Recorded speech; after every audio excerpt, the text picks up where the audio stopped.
watch. And ganun pala yun, feel mo talaga intensity pag nasa court ka. And yun, intense. Gagaling nila, tatangkad nila.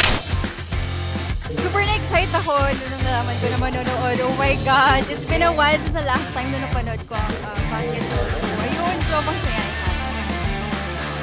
Ang saya ng experience kasi napaka-intense yung laban ng Meralco at ng Ginebra ngayon. Ang sarap lang kasi syempre fan tayo niyan eh. Ayun.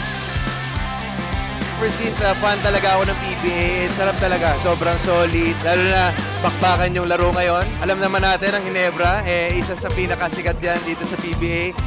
Magaling yung kalaban nila na Meralco. Yan, sobrang saya. Nag-stand out na team of course, Ginebra. Pero sa Iran, si Panchero yan.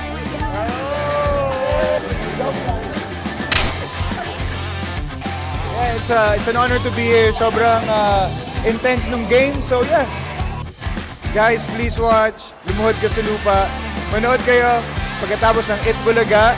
And on June, magiging primetime na Lumuhod Ka sa Lupa to be announced ang schedule, ang date. So yeah, and a time slot.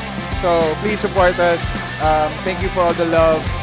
I love you guys. So yeah, thank you.